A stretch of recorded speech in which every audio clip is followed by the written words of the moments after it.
Halo MotoGP lovers, selamat datang di Bayu Haji Chen. tempat kalian bebas berkomentar dan dapatkan informasi update setiap harinya dari kami.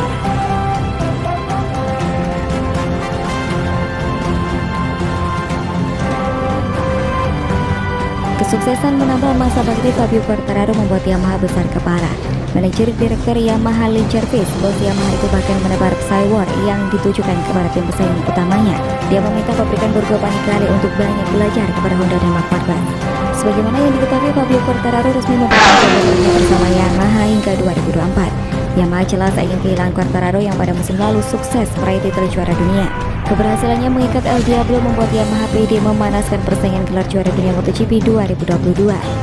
Lee Jarvis bahkan secara tersirat menyindir Ducati yang percuma memiliki banyak rider namun tak mampu menggaransi gelar juara. Ducati memang digawangi 8 pembalap, jumlah tersebut 2 kali lipat dari Yamaha. Namun kenyataannya hingga kini posisi rider pabrikan Italia itu masih di bawah Fabio Quartararo yang memimpin klasemen MotoGP musim ini. Yamaha pun mengambil contoh Marc Marquez lantaran sang rider memiliki kemiripan dengan Quartararo. Keduanya sama-sama menjadi tukang gendong tim dengan persentase kemenangan paling tinggi.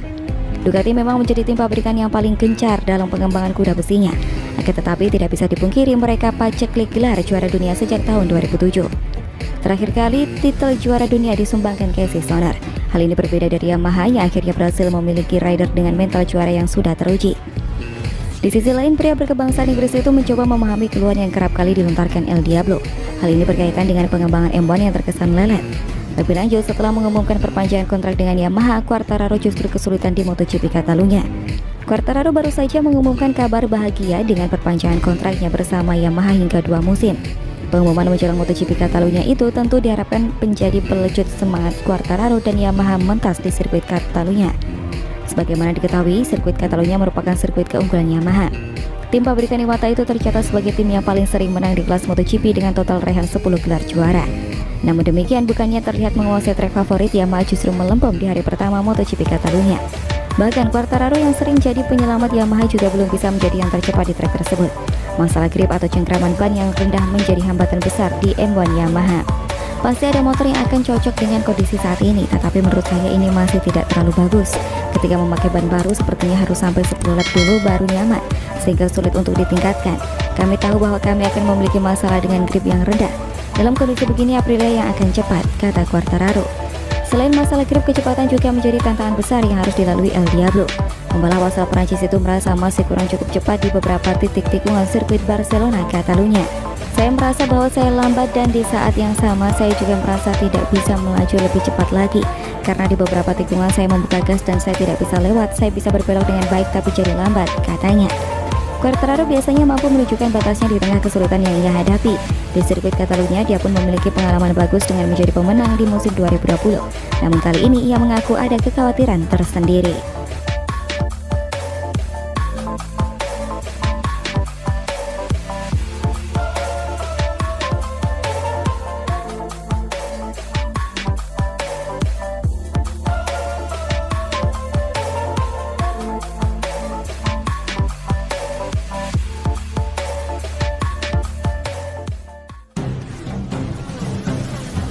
Pembalap Aprilia Racing Aleix Espargaro memperoleh pole position yang diperoleh pada sesi kualifikasi MotoGP Catalunya.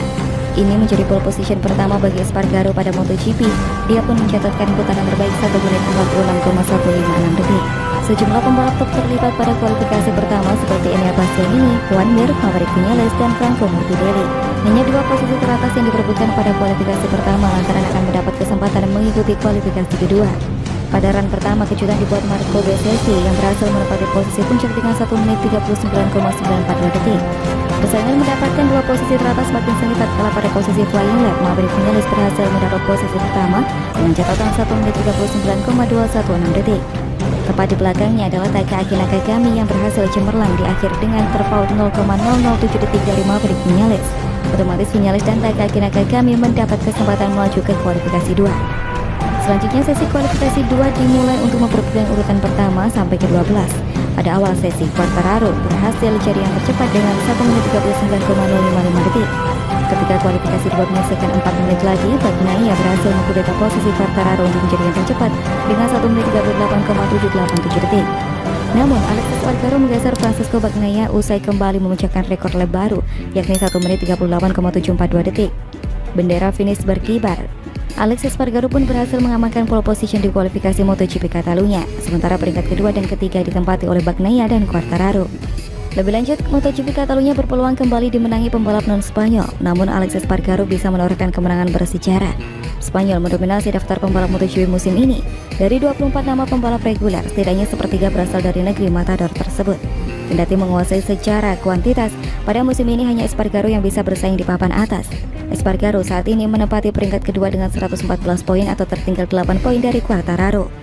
MotoGP Catalunya dalam 2 tahun terakhir gagal dimenangkan pembalap tuan rumah. Kali terakhir bendera Spanyol berkibar teratas di podium adalah pada 2019 ketika Marquez menjadi kampiun.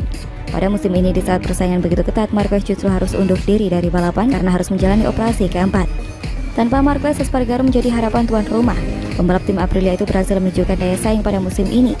Namun Espargaro punya catatan buruk di MotoGP Catalunya. Sejak MotoGP 2015, dirinya selalu gagal finish di Catalunya kecuali pada MotoGP 2020.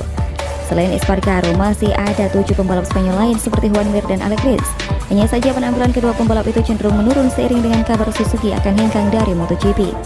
Di sisi lain, Alex Espargaro merasa puas karena perjuangannya bersama Aprilia dalam mengembangkan motor RSGP selama bertahun-tahun akhirnya membuahkan hasil. Espargaro sekali lagi memperlihatkan performa impresif di MotoGP Italia.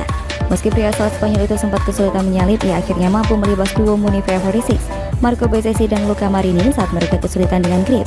Sang pembalap pun diketahui menghabiskan 15 lap di belakang Marini dan Bezzecchi.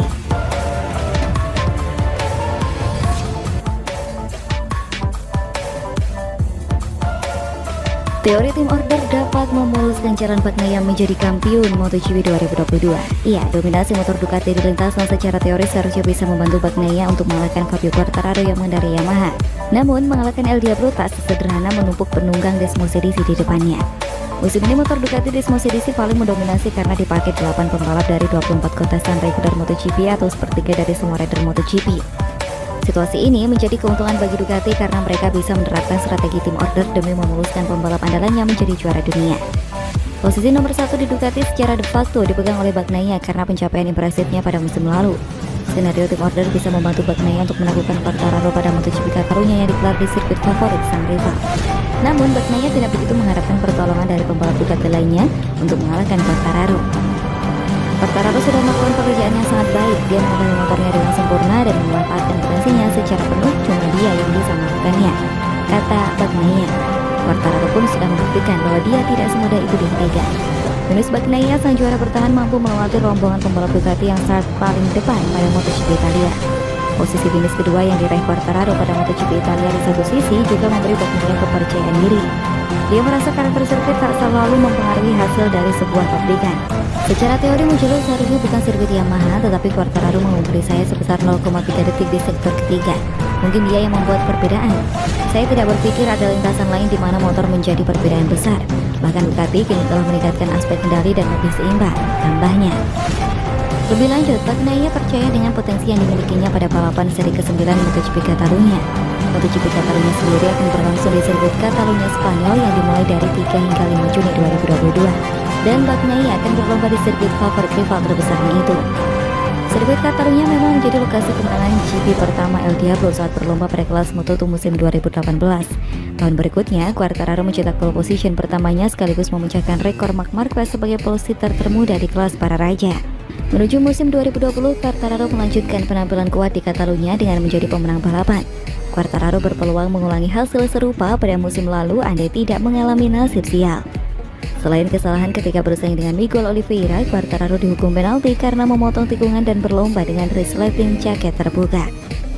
Seharusnya finish ketiga, Quartararo dinyatakan finish di posisi ke-6 pada hasil akhir, tepat di atas Bagnaia yang cuma finish ke-7. Performa Bagnaia sendiri tidak istimewa, bahkan GP Catalunya bisa dianggap sebagai salah satu balapan terburuknya musim lalu. Namun menyerah tentunya bukan opsi bagi Bagnaia.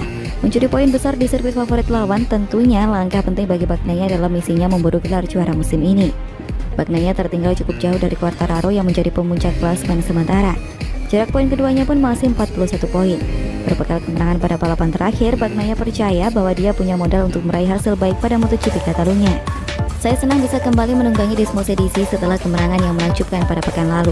Pada 2021 kami kesulitan di Montmelo, tetapi kami sekarang tiba dengan kekuatan dari periode ketiga. Feeling saya dengan motornya saya luar biasa, kata Bagnaia.